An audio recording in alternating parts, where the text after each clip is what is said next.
تراوی نشته او زوی خلقو ته وي فرض مونځ نشته کیدای شي د دې روژې په باره کې هم درته څه گنجایش پیدا شي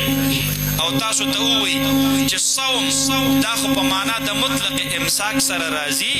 نو سحر نه تر ماښام پورې د خوراک نه بندیز ته ضرورت نشته یو سیکنډ چې د خوله بنده کړله بس صوم وشو او روژه دې ادا شوه نور ټوله ورځ ځان له کباب خوره پکوړی خوره او ستاسو هم دغه شانتې مولا خوښي چې دا دین درته اسانوي او یاد ساتئ زما وروڼو دغه طبقه دا الله رب العالمین زمونږ او ستاسو د امتحان دپاره غږوي چې زه ګورم چې زما دا بندګان دوی د عالمانو پسې شاته ودرېږي او که نه یو کس دی چې ورځ تر ورځې نوې نوې مسلې ځان له جوړوي او خلقو ته یې پیش کوي او بیا د قرآن نه د هغې استدلال نیسي نو یاد ساتئ زما محترم وروڼو او دا یوازې دا نه چې د مونځ اهمیت درته کموي دا خلق چې کله د حج ورځې شي نو د حج په ایامو کې به دوی تاسو ته وایي 14 لکه روپۍ لګې 40 ورځې تېرې نو په دې 14 لکو روپو باندې دلته یو کونډې له کور ولې نه جوړی چې هلته پې د ګټو نه ګیر چاپېره طواف کړي دا د دې خلقو ګورئ خبرې دي د قربانو په ورځو کې تاسو ته په فیسبوک باندې یو مهم به په نظر راځي چې تاسو څاروي حلالوئ وینې تویوئ د الله مخلوق دی نو چې په 2 لکه روپۍ باندې سنډه اخلي او میخ او غوا اخلي دا 2 لکه روپۍ یو یتیم له ولې نه ورکې چې د هغه پې ضرورت پوره شي هغه کپړې نشته او ته ورله کور ته غوښه لیږي هغه که راوړه نشته او ته ورله کور ته غوښه لیږي د هغه پیزار نشته او ته ورله کور ته غوښه لیږي یاد ساتئ وروڼو دغه خلق دا ما په دې پوره مهم کې حضرت چې تذکره وکړله دغه خلق دا ما نه د یتیم سره لیدلی دی ما ته په بونیر کې 123 بچي سیلاب یتیمانان کړل 123 بچي او داسې بچي چې د 15 ورځو د ګل غوندې ښکلی ماشوم په زانګو کې پروت دی مور یې په غوجل کې څاروي سنبالوي پاس نه پې د تندر اوبه راغلي دي غوجل یې هم وړې ده څاروي هم وړي دي مور یې هم شهیده شوې ده او د 15 ورځو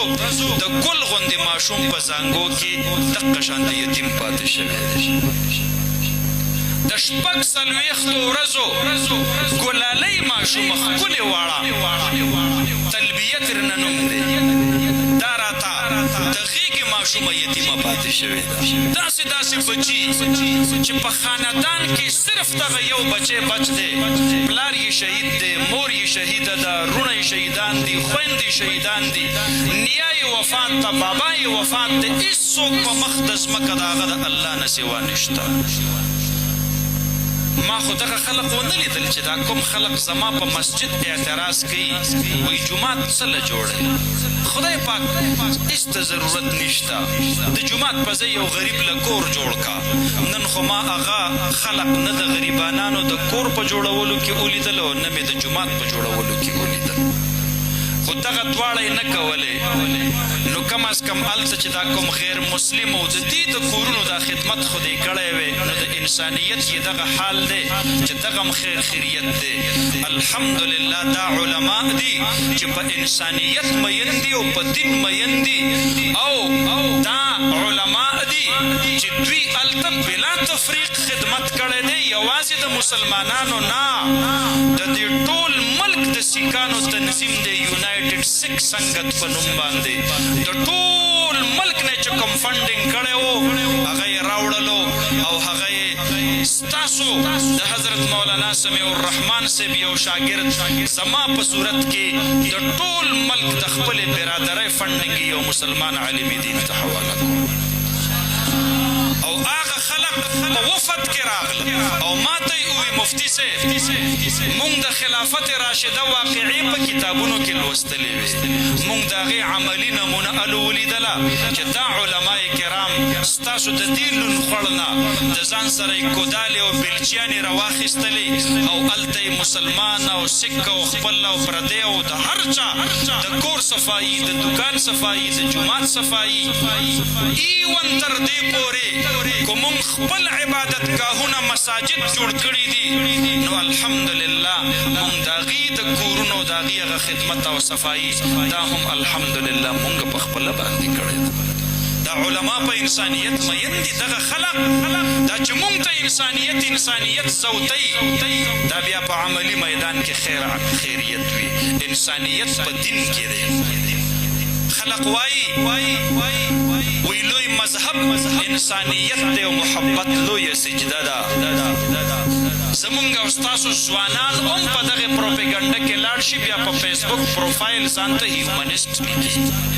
تاسو هیومنسټ پیژنئ؟ هیومنسټ د هیومنزم د هغې تحریک غړي ته ویل کېږي څوک چې وایي مذهب نشته، قرآن نشته، حدیث نشته، الله نشته، جنت نشته، دوزخ نشته. لوی مذهب انسانیت، محبت لویه سجده ده. بس دا انسانیت د ټولو نه لوی مذهب دی. هلکه انسانیت خو مونږ ته اسلام ښودلی دی. انسانیت لوی مذهب نه دی، دین اسلام لوی انسانیت. په دین اسلام کې ټول انسانیت پروت دی. انسانیت زده کې راشه د محسن انسانیت جناب نبی کریم صلی الله علیه وسلم سیرت وګوره. یوازې انسانیت نه، د حیواناتو حقونه یې مونږ ته ښودلي دي. چرګوړی چې حلالوئ نو چاړه ورته تیره کوئ،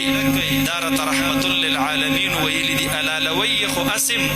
خو د الله مخلوق دی، اسې نه چې په پسه چاړه یې حلال کوي او د ذبح په وخت کې د الله د مخلوق ته تکلیف ونه رسي. الله اکبر. څومره ښکلی دین دی.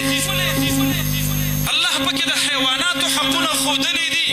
او الحمدلله علماو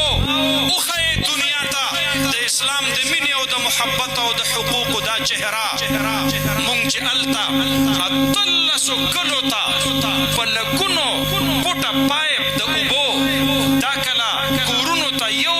کور ته ور ورسو نو د بونیر د غرونو په څوکو کې په ځنګلو کې چې کوم ځنګلي حیوانات پاتې کېدل، چینې تندرونو ختمې کړې وې، نو د اوبو څکلو دپاره به د شپې ښکته ابادۍ ته راکوزېدل. نو مونږ د غرونو په څوکو کې د هغې جنګلي حیواناتو دپاره د اوبو ټینکۍ جوړې کړلې. دا هم د الله مخلوق دی، په مونږ حق دی. دا اسلام دی. د اسلام د ښکلي سوري نه مونږ الله محرومه کړي یو. مونږ ته خو خلق وایي اسلام دې ته وایي چې لاس کټ کا، خپې کټ کا، دوره ووخه، کوړه ووخه. دا خو د اسلام صرف د تعزیراتي نظام یوه کونه او یوه ګوشه ده. د اسلام خو دومره ښکلی معاشي نظام دی، دومره ښکلی معاشرتي نظام دی، دومره ښکلی د اسلام مالیاتي نظام دی. خو د هغې دین خواږه مو ولیدل. نن د بونیر کونډې ماته دعا کوي، بیا به د 25 کروڑ پاکستانیانو کې اوسېدونکي کونډې او یتیمانان دا د دې زمانې علماو ته سبا له دعاګانې کوي. خو دا خو مونږ او تاسو خو د عقل سترګې ړندې دي، پردې پرې راغلي دي. الله رب العالمین دی زمونږ او ستاسو د عقل سترګې کولاو وفرمایي. زما محترم ورونو، دا دیني ادارې دا د دغې مقصد دپاره په وجود کې راغلي. الله رب